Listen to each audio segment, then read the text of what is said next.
I am just so tired. So tired of the noise. Do you know what it's like living with a head as busy as mine? For as long as I could remember, it's always been going. Ideas, questions, experiments, crafts, wondering, wandering.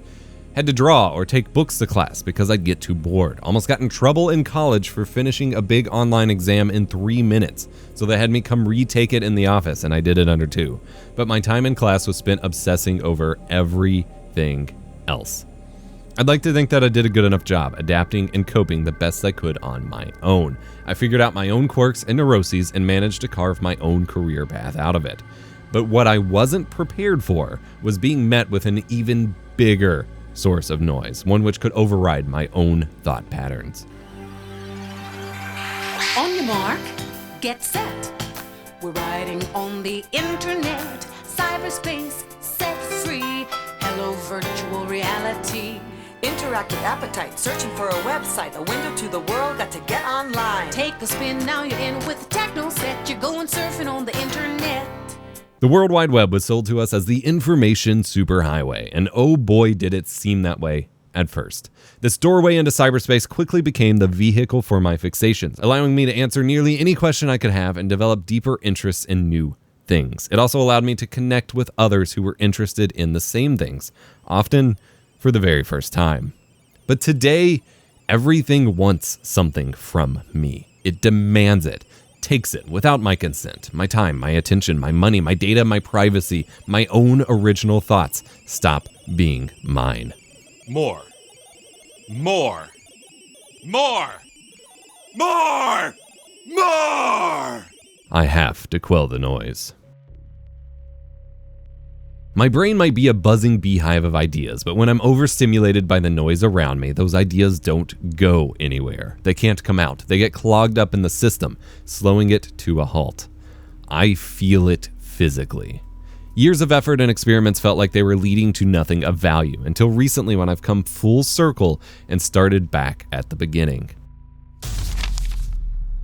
I've always been a pen and paper guy. Scripts, notes, lists, observations, journals, doodling, everything. I've kept as many of my old notebooks and journals as I could, though I've certainly lost some along the way. Countless projects began on these pages and many more never left them.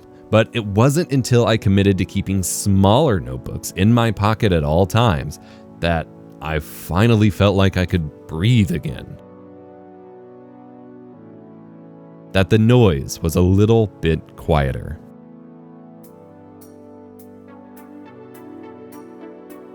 The whole prospect of an EDC, an everyday carry bag scenario, feels a little silly to me because I don't go anywhere.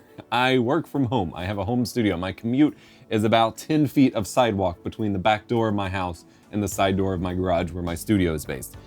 I don't do a ton of traveling. Now, sometimes I have to take my kiddo places, or we go on little trips, we travel, we go hiking, whatever. But the point isn't necessarily to pretend I have a commute that I don't. I will be upfront that I think a lot of these kinds of videos are kind of misleading at best with regards to how they're used. But by building out this kind of kit of the things that I want to keep with me and a priority on over my smartphone, it's allowed me to kind of embrace the digital minimalism life a little bit better and to spend less time on my phone. I can put the phone in the bag or leave it somewhere else and just focus on these things rather than social media, YouTube comments, Reddit scrolling, whatever. This has been a big step in a larger digital minimalism journey I've been on for the past few years. After an entire life of being the technology guy, I've seen so much behind the veil that has me running in the opposite direction. I'm not going to abandon modernity and live off the grid or anything, but it is time for a change. Instead of finding a way to fit every new tech service and gadget into my life, it's time to truly evaluate if these things deserve a spot in my pocket, on my shelf, in my life. To decide if something truly addresses a need I have, and if it's the best tool for that job. Sometimes that means going back to analog, or just getting more simple. Nothing provides faster speed, more reliability, or better memory performance for getting an idea in my head and writing it down than pen and paper. Sometimes this philosophy actually means carrying more tech with me. Minimalism is often portrayed as just tossing aside all your belongings in a singular category, but the priority is removing distractions and focus on the things we value most. My values more and more align with that of ownership and control over my technologies and my experiences with them. My smartphone may be this tiny rectangular supercomputer capable of taking notes, shooting photos and videos, and searching the web or playing games, but at no point is it the best tool for any of those jobs. Plus, it comes with all of the obvious downsides. Smartphones are the fastest way to get entertainment, work, and relationship building in one, but all at the cost of quality. Not just raw numerical quality, but the quality of the experience and its impact on your life. The way I feel after defaulting to low-quality dopamine from mobile games and YouTube Shorts is not good. Why would I even put up with bad controls and constant ads in mobile games when my PSP Go or Game Boy can provide enjoyable gaming experiences that I'll actually be glad I spent time with? My goal for, well, the rest of my life is to focus on things that don't ask anything of me. That doesn't include my family, of course, only things. I cannot casually spend my idle time engaging with my hobbies anymore without a flood of ads and everything trying to sell me something. Truth is, as aware of everything as I might be, I'm very easily influenced to buy things when it comes to creative assets and gear. It's so easy to buy into the idea that I'll use a thing. Hell, to make time for the thing and seek new creative heights with it. But that's rarely the reality. Instead of getting caught up in what James Lim calls type 1 thinking, meaning getting caught in the loop of taking in more and more information about my interests before acting, I need to just do. My notebook can't overstimulate me. It doesn't provide outside noise. My notebook doesn't try to sell me anything. It's easy to feel like you can handle advertising when facing a single obvious one head on. It's easy to ignore one ad. But what do you do when advertising is embedded to everything you consume? And how do you avoid it when it's not even dressed up like advertising? It's just everything. Got a special interest? Cool. It's milked to death for every ounce of its worth, and creators are pushed too far to the extreme that they can't even exist without shilling the latest Squarespace update or new hit mobile brainrot game every other video. Oh, you're really into this one creative hobby, huh? Well, congrats! Every method of building a community and helping each other with the principles of it, the how of doing it, all of that has been squashed away so that now whether you're watching videos, reading guides, chatting on social media, looking at Reddit, it's all just trying to sell you on the next shiny bauble, even though the one you have right now is just fine. We're not doers of things anymore. We're curators of objects, and those objects become crucial parts of our identity, and we can't be left behind or tied to an inferior bauble. There are no push notifications on my camera, not unless the memory card is full or the battery is dying, and I want those. My PSP doesn't need the internet to play games, and the games I play are real, fleshed out games, not just slot machines of ads for other games. My camcorder isn't stealing my personal data to cater my experience to me better, and my photo printer isn't using my art or precious moments to train some billionaire's machine learning AI. My notebooks contain only my thoughts, my own creativity, my own mind, so I decided to build up a system around it that works for me. So this is the bag that I use for my digital minimalism EDC tour 2025, what I carry with me, what's in my bag, blah, blah, blah, all the YouTube stuff. This bag is a waxed canvas bag. This is actually from a company called Nutsack Bags. I reviewed it in 2016, almost 10 years ago. I struggle to call the video I made a review because I am not a bag person. I like messenger bags, which is what kind of appealed to me about this. I don't have a massive history with bags. I don't review them regularly. It was sent to me and I was early in my career and I was like, sure, that seems cool. And I made a video on it. I am by no means an expert. It was quite expensive, but it was sent to me for free, but it was over 10 years ago. I don't care what you use. Frankly, this isn't even the best bag that I own or the best bag for this idea, but its limitations actually kind of play to making sure I'm not just overloading it and carrying too much with me. Now, it used to have this giant gaudy Nutsack logo on it, which I thought was horrible, so I actually cut the stitches off and just covered it with pins, because that's what I do for everything. So get closer. Come take a look inside. MTV Cribs. So in the front pocket of the bag here, I usually just have some tissues, maybe a glass cleaning cloth, and then I have this Instax mini photo printer, which I love. Pairs with my phone, pairs with my camera at the moment, although if I ever upgrade the firmware, that's gonna go away. It allows me to print physical photos from my digital ones, which is pretty neat for a lot of prospects, but especially of just creating a real physical memory of a moment in a given scenario. I use this for something I will show later on. Inside the bigger pocket, I have quite a bit in here. I guess first and foremost, we'll tackle the electronics. So I typically have a camera with me of some sort for photography. At the moment, I'm loving this bad boy. Fujifilm GFX 100 RF. This is their medium format version of their X100 line. I've had to learn a lot about it. It's a little bigger than I kind of expected my everyday camera to be, and I have to keep the lens filter thing off of it or it's too thick for my bag. So there's that side effect, but I do have the nice little leather strap for it. 100 megapixel photos. I typically shoot it in 1:1 mode. So you'll see here, if I power it up and set it to, I don't know why it's in video mode. I don't shoot video with it, but set it to photo mode. 1:1 crop. It has the aspect ratio dial to do like all sorts of things. I know a lot of people are really excited about the super wide angle Panavision mode. I have yet to be in the kinds of environments where I found myself composing for that a whole lot, but composition is also kind of my weak spot with photography. And I know it's such a crucial thing to just write off as a weak spot, but I'm trying to work on that here. And so this camera's been a blast. I do actually have an alternate to swap it out. I'm accidentally, quote unquote, wound up with the X106 as well. So the father and the son, the big brother, little brother. This one's neat. It's definitely got the size down for that super small, put in your pocket kind of, if you have big pockets, camera.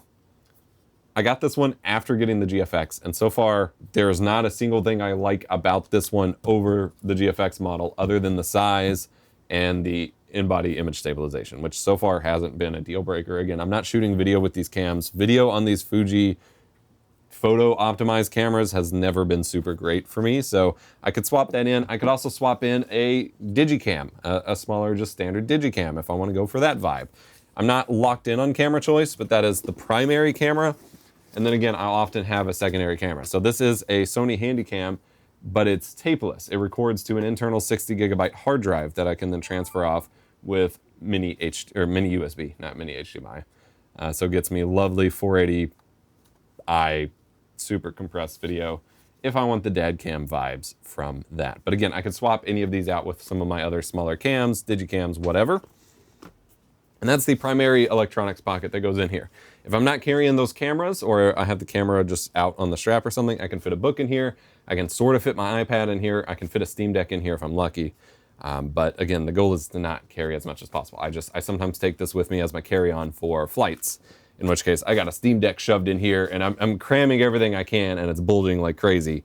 But for daily use, that's about it. Now, other electronics wise, I have PSP Go. This is the 30th anniversary edition custom PSP Go that I showed off over on the Lost Saves channel. Beautiful little piece of kit. Currently has Tekken running on it. Lovely little handheld gaming that gives me an option to game on the go in a way that is not connected to the internet and not playing games that expect more from me beyond the purchase of the game and for me to play and enjoy it. Then of course I have a couple pins. I've got a little pocket pin style screwdriver in case I need it, a couple loose sheets of paper, and then my notepad folio. This thing is a lovely little piece of kit here. So the leather folio itself I ordered from Rawsome Leather, a shop up in Canada, handmade. Saw the person on Reddit and they were just posting theirs. Clearly it's one of those, like, it could be seen as guerrilla advertising or whatever, but they were just showing off their progress making things and like setting it up for them. And I was like, do you sell these? I have to have one. And of course they had a shop. This is actually purple leather. It's a little dark on the front, but the inside and the stitches and stuff are very purple, which I love. And then this allows me to keep 3 pocket notebooks in here. So I have a little bit of a system going, and I hate systems for this kind of stuff because the more of a system there is, the less I'm enjoying the process and the less mindless it is as a tool for me. But at the moment, I'm liking this system. So the first one is a standard national parks field notes, and inside of it, I keep my to-do lists and very important reminders.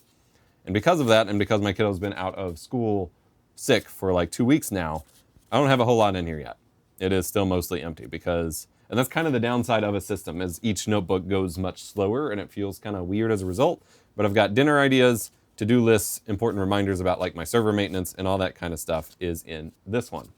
My second notebook is more of a keepsake thing. So I have these cute little binder clips to hold my spot whenever I'm just adding things to it. But I've got cute pictures of my kid. I even got a Minecraft screenshot printed off from his Minecraft server, post-it notes, notes from him, whatever, that I keep in here. And then, like I said, use binder clips to kind of keep my page when I'm just adding to it and not focused on reflecting on these things. So this one's purely for keepsakes, for like scrapbooking, basically, memory making, that sort of thing. And then the last one is my all-purpose scratch notebook. So video notes, I've got like 6 pages here of quotes and effects ideas and storyboarding for a Dexter music video that I have planned. I don't know if it'll be released by the time this video's out, but I was heavily inspired, and so I started storyboarding and scripting for that. I've got notes. I started writing about the loss of third places when I was at a local shopping mall waiting on my wife for a little bit, which was kind of depressing because it's mostly empty at this point, and so started writing about that.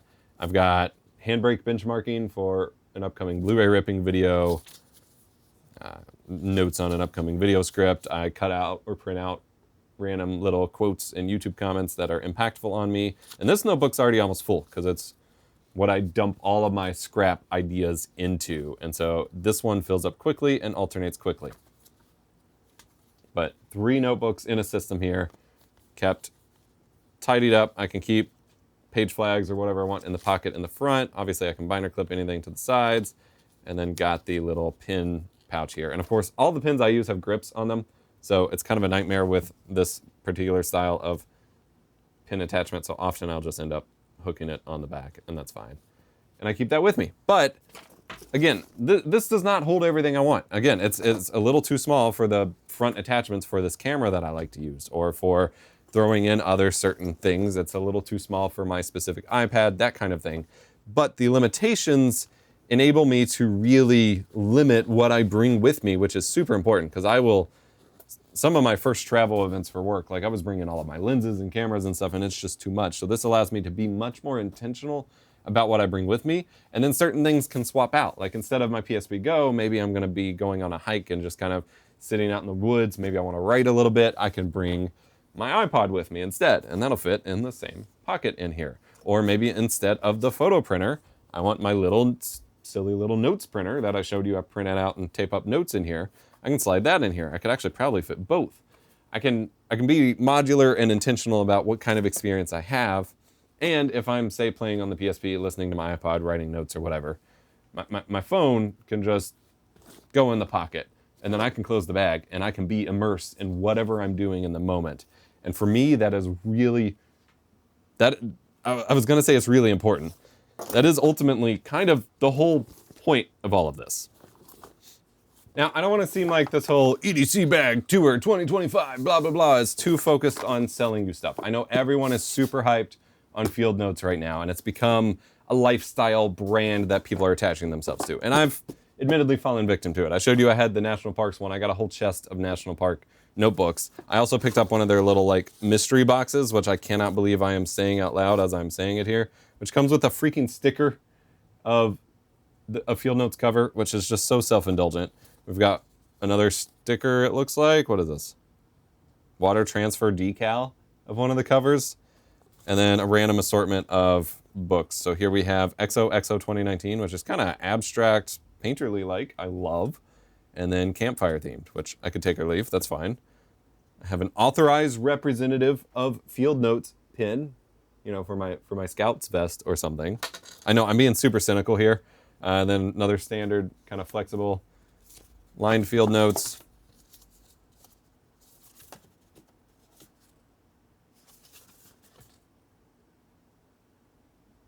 Oh my God, this is supposed to be like a beer holder to hold your Field Notes. Yeah, to be clear, this is precisely what the weirdness I'm talking about. This is so lost in the sauce of this kind of stuff that kind of grosses me out. I just wanted some cheap notebooks. These look like, yeah, fake stamp sets.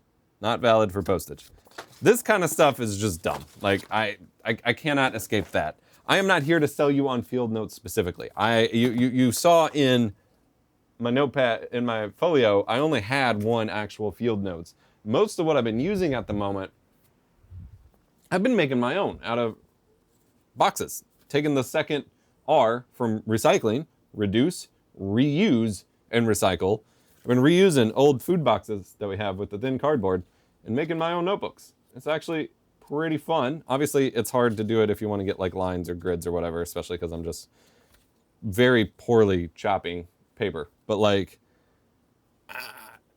I'm not getting the sizing perfectly right. I'm basing it off the boxes I have, but I'm making my own notepads, reusing paper, reusing boxes, instead of just throwing money at Field Notes, the company. But these are pretty good. I'm just, like I said, this stuff, the point is not to buy things. The point is to find and then really engage yourself in solutions that work for you. And for me, that's often just making my own tools and figuring out how to work with it. Like I said, I've had this bag for 9 years, almost 10 years. I didn't throw it away because it was expensive and fancy, even though I had no use for it for a while. And now I'm using it almost every day. Like, I am just using what I have. Everyone has bags. Everyone has paper. If not, fix that, please. Don't worry, I've done the buy all the accessories for the new hobby thing with basically every hobby. I'm off to do a new hobby.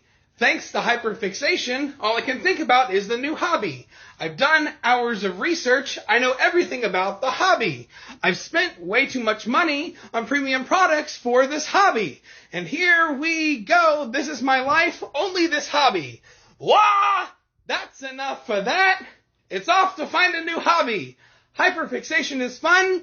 My house is filled with half-done projects. Yay! Hell, even with all the preaching I'm doing here, you saw the mystery box that I got from Field Notes. But I'm only allowing myself one of these kinds of things every so often. Most of the things I've assembled here are things I've had for a long time and fit together best to meet my own needs. The pin screwdriver I've had for as long as I can remember. I don't know where it came from at this point. The only real new expensive item is the camera, which I can always swap out. My bag setup here is specifically not the perfect solution that many of these videos try to aim for. It's not some perfected bag setup that I bought my way through 20 other bags to find the right one. It's just the one that I had already used off and on from time to time. It does not fit everything I would like for it to, and I love that about it. Sure, it might seem nice if I could fit my GFX, a Digicam, my camcorder, my big notebook, my pocket notebooks, my iPad, and some drawing supplies, etc., all in there. But that would be heavy and would result in me being too pulled out of the moment deciding what to use in a given moment. With this setup, I may not always have the exact tool I want, but I have the bare minimum that I'd want for any given moment to capture or experience what is happening and not take away from anything. I have to be intentional about what I bring with me.